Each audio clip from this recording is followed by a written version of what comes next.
Welcome to Lakeshore Focus, a weekly show highlighting the key issues, important events, and interesting people in our region. I'm Keith Kirkpatrick. In the land where we produce grain, vegetables, fruit, and livestock from vast acreage, and food is everywhere you look, we still have people who have little to nothing to eat. This seems like a very serious problem. Today we have two people who address this situation on a regular basis. Let's meet Arleen Peterson, who is the Executive Director for the Food Bank of Northwest Indiana, and Sarah Highlen, the Chairman of the Northwest Indiana Food Council. So you guys ready to sink your teeth into this issue? Absolutely. Yes. Absolutely. So, Yes. isn't that a good one? Is that a good start? Yes. Great. Sink our teeth into the food issue.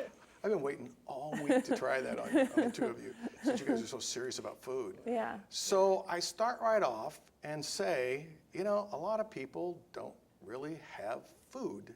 How serious a problem is this that we have people who really are hungry? So with the Food Bank of Northwest Indiana, we service Lake and Porter County. And based on the poverty rates, unemployment, there are 99,000 people who are considered food insecure. And when we say food insecure, we mean that they have limited access to food or adequate and nutrition food in their daily meals. So let's put this in perspective. I'll say 100,000. I make it a little bit bigger, right? Okay, I'll go that extra 1,000. 100,000 people out of our population of those two counties, which is probably about 650,000. Yes. So, I mean, that's a lot of people who are hungry. Now, what does it mean if we're saying people are hungry? Do you have a... So it basically means that folks are making choices in terms of the food that they are eating.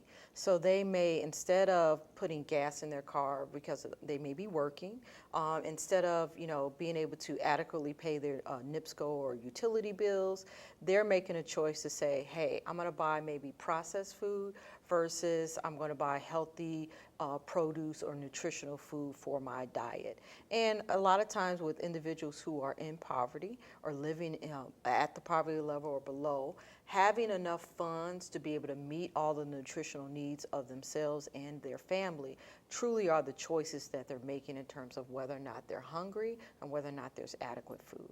We'll talk about the nutrition part at some point here, but I mean, part of this is, and you guys have been around, obviously, some of these folks who are struggling. I think for people who probably watch this show maybe, or just a lot of that other 500,000 people in those at least two counties, they probably open their refrigerator and probably go, oh, let's see, I have lots of choices here, what to eat. And they look in the cabinet in the pantry and they go, well, I could pull any of these things down. But I'm always amazed when I hear people say, well, gosh, I have nothing at home to eat. I mean, is this really, people really, and I've seen this, so I know. I mean, what's going on with that, I guess, when you see this? So I think it still goes back to choices. Having choices in terms of, hey, maybe I don't have anything to eat. It means that maybe I don't have the taste that I want, or I've saw a commercial, or I've saw something that's maybe enticing me to eat something a little bit differently, and I don't maybe have the funds to purchase that, or that's just not a part of my repertoire. Or eating out, that social aspect of what we have in terms of food is very much what a lot of people want to do. They want to be able to go out and socialize and be with community during that and having food access in that kind of way. That's an interesting way to look at it. Now, what does your organization do, Sarah? Yeah, so we're a very newly formed organization, just really official as of last week. So the Northwest Indiana Food Council is a multi-stakeholder alliance. So we've got members from the Northern Indiana Regional Planning Commission, Valparaiso University Law, the Purdue Extension, the Food Bank, other community organizations. And what's your purpose?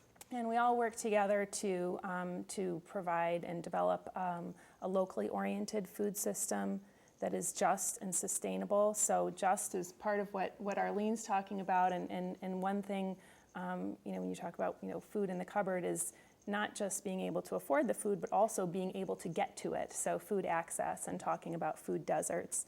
So that's one of the types of issues that we'll be focusing on. That's an interesting concept, food desert. The first time I heard that, it's like food desert. That comes with like whipped cream on the top. Right. Food, right. That's dessert. Right. So, but desert sounds like something's missing. So what are you talking about when you talk about a food desert? Yeah, so there are areas throughout Northwest Indiana where people really don't have access, even if they know carrots are good for them and they'd like to go out and get some carrots and say carrots are pretty affordable. Okay, but if the nearest grocery store is really a convenience store that doesn't have fresh foods, if it's a gas station that you're going to for food, you're going to have a lot fewer options, even if you really have the desire to eat healthier. Okay, I can hear our viewers going, wait a second, there's a grocery store all over the place. They're all over Northwest Indiana. Grocery Right. stores and places to buy food. Grocery stores, but access. There isn't an adequate public transportation system that gets someone to all different types of grocery Well, they should drive their stores and car. things like that. A lot of people don't have cars that live in Northwest Indiana. And people would be amazed at the amount of people who truly do depend upon the bus systems that are available. They don't drive their cars.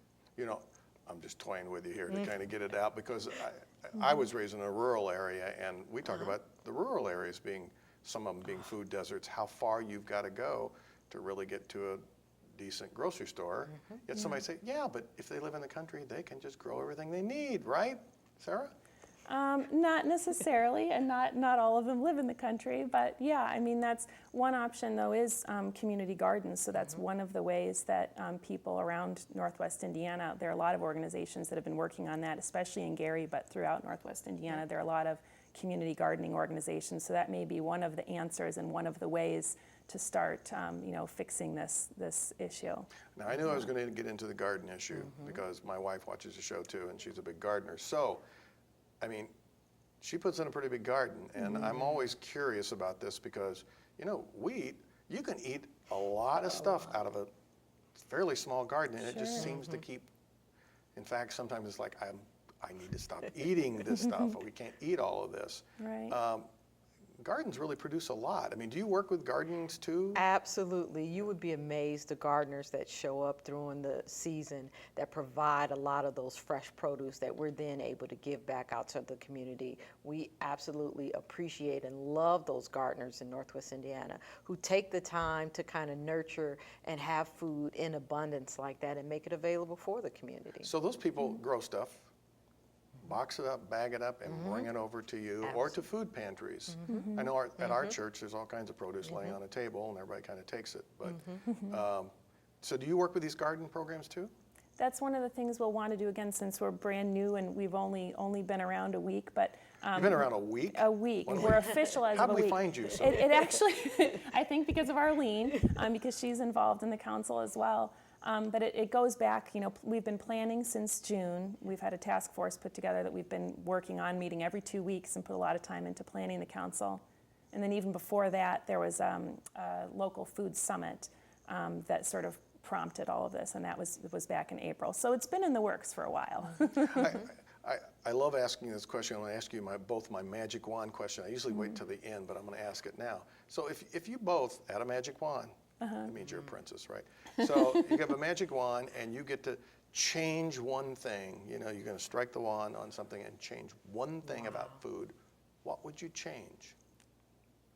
It's kind of like a wish. Tricky one. Wow.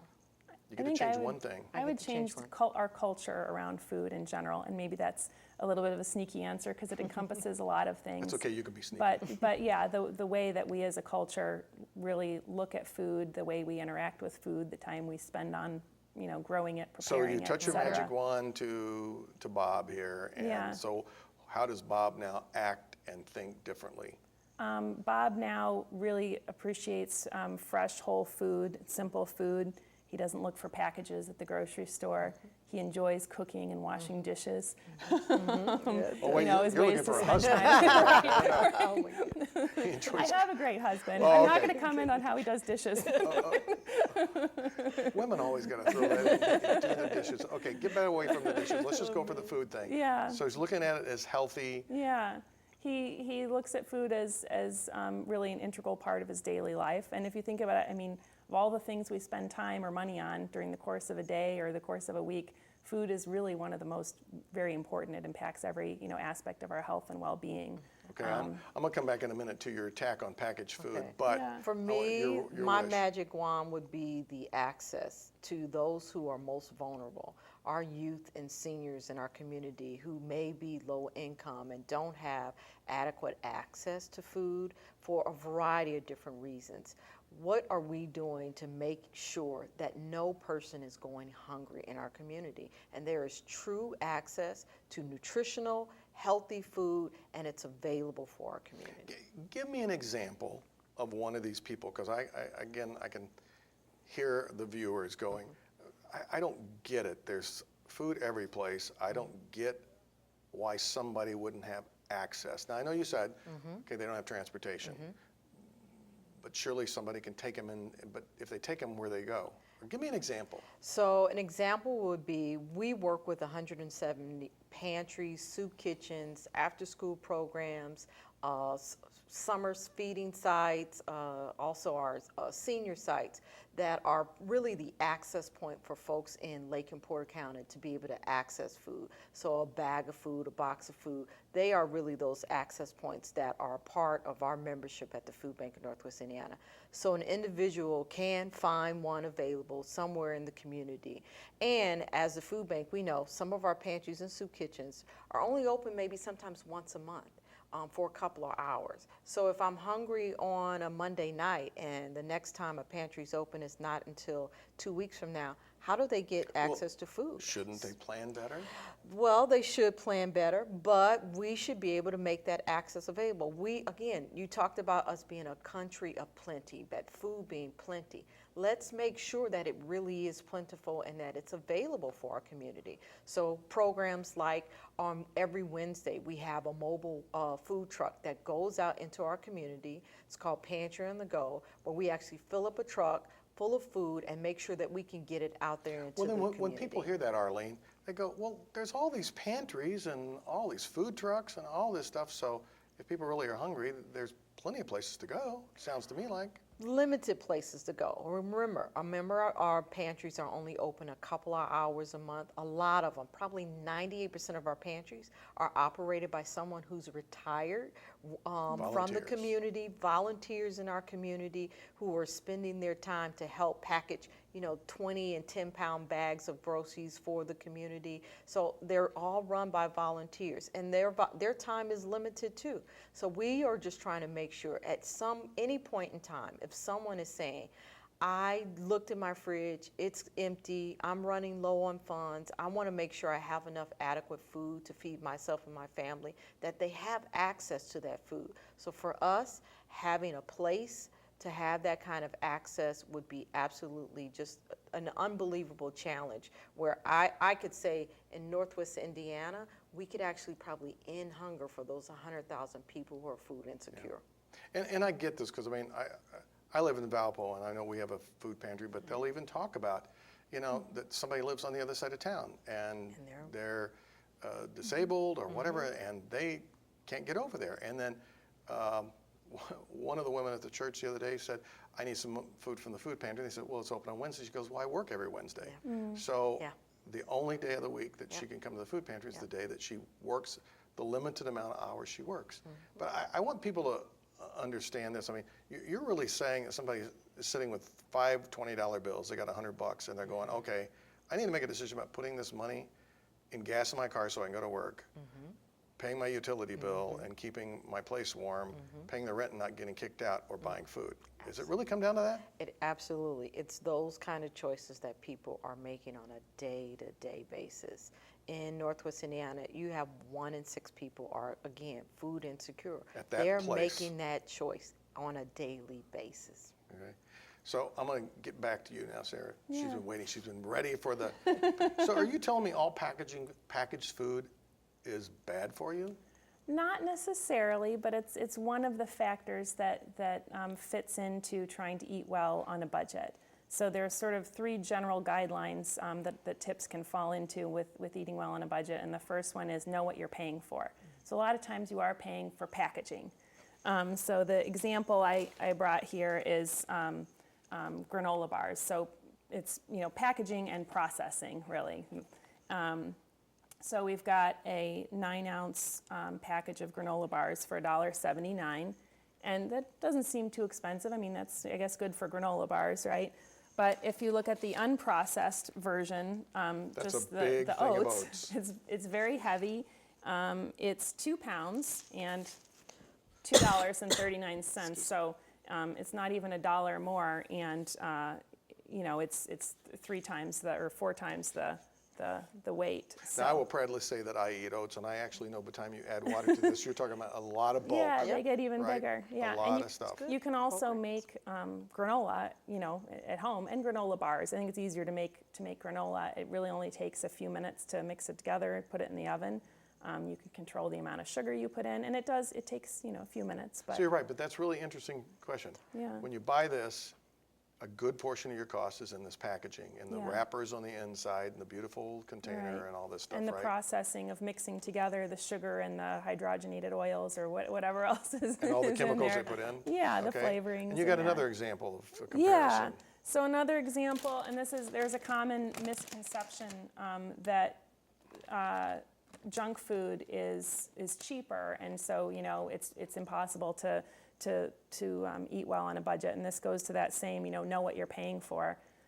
So this bag of chips, I think this is pretty typical. I bought all this stuff at my favorite I was going to ask her regional where she got it, if she got it out of her discount pantry. chain. Okay. No, I went to Aldi this morning, and so this is a 10-ounce bag of chips for $1.49. I think usually you see a 1 pound, you know, the big family size bag of chips, it's something like $3 or $4.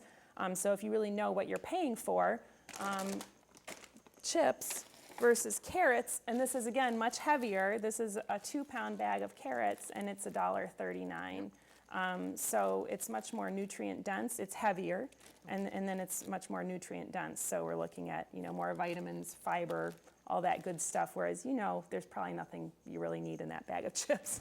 So, Arleen, aren't you like me wondering how she knows the price of big bags of chips and things like that? I mean, you seem to know the prices on some of this other junk stuff too. Right. It's because I just bought it this morning and wrote it down from the receipt. But I've paid attention to that stuff over the years as I've, you know, thought more about food. And So Yeah. part of this is that people just kind of have that perception, but again, I'll come back to you, Arleen.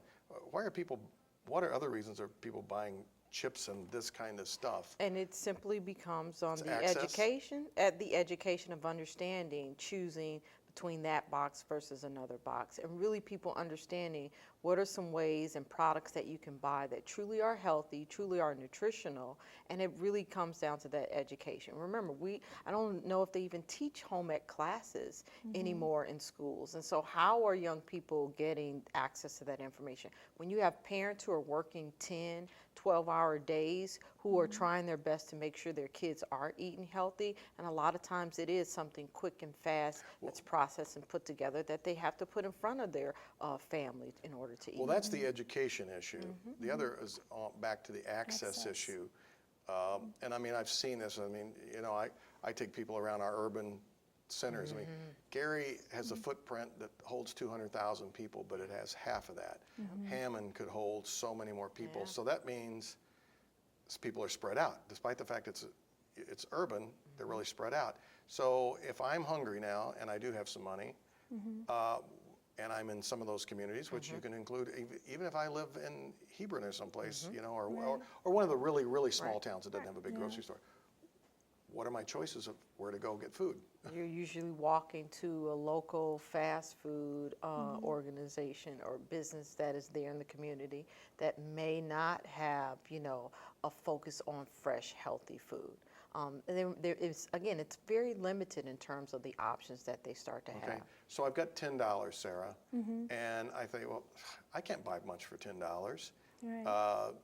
Can I really buy much for $10? Yes. What Yes. can I buy? Well, that bag there has, This by bag. chance, I happen This to bring bag is another really bag. heavy. Yes, this very heavy bag is 8 pounds of food, which I got for $8 today, also at Aldi, and it contains. Is Aldi's paying you for this? or- No, they're not. Okay, And just wanted to make sure. But they're really, you know, widely available. There are a lot of Aldis. I think we have something like 10 or So, more. so around what can you Northwest get for Indiana. $8? Show me a couple So things in there. I got ingredients to make tacos for dinner. So I got tortillas and cumin and beans to make refried beans. So this is one of my favorite things is, dry beans, because these are so inexpensive. Absolutely. This 2-pound bag was less than $2, and just like the oats, you add water, it gets a lot bigger. And you got onions and... Yeah, we got a bag of onions, 2 avocados, and a package of garlic, and a bottle of salsa. So this is pretty healthy. Yeah, all this was, and avocados are another $8. good one that, we all know that they're healthy, they get a lot of buzz, but they're kind of expensive. But you know what, if you just got 2 pounds of beans, then it's not so hard to tie in an avocado. Absolutely. And this is enough food to make dinner for 4 tonight and have leftovers, Saturday for lunch for the same family, plus still have extra onions and extra beans left over. So I'm going to be hearing from the viewers who are going to say, now, did she really say that if you eat an avocado, you'll get a buzz? I think you said something like that. But so we're down to a couple minutes here. What do you wish people understood about this issue better? But I mean, besides anything we talked about, what do you really wish the general public understood about this food issue? Wow. I think This is your chance. You get a message. I look at the kind of vision put forth in America. John F. Kennedy said, we can put a man on the moon, and we did it. We could actually end hunger in our community. And the Food Bank of Northwest Indiana is ready and posed, and truly that's our call to action to the community to say, help us really end hunger. We have a strategy, we have a way to do it, and we really are asking you to step up to the plate and help us do this. And we know we can. Okay, you can give a short message. So what's your short message And what is that? to people? What do you want them to know? That if they took some time to learn what it's really like for that other group of people, if you have access to food, if it doesn't sound that hard to you to get across town, exactly what you mentioned earlier, that it's hard, it can be hard to imagine. It's a real thing. So Lake Area United Way has put out a lot of good information lately, sort of giving a glimpse into what it's really like when you have to make those choices, and you have other factors working against you too. Those are great comments, and I really appreciate what you do for our communities, both of you, in terms of education and trying to really help those who need this. So, and besides, we have all the ingredients to go home and make dinner, right? Yeah. Awesome. Absolutely. You're invited All right. over for tacos. So as soon as we're done, we're out of here. Healthy tacos, too. Yeah. Okay. Thanks for being here. Thank Thanks. you. Appreciate Thank you. it. Thank you.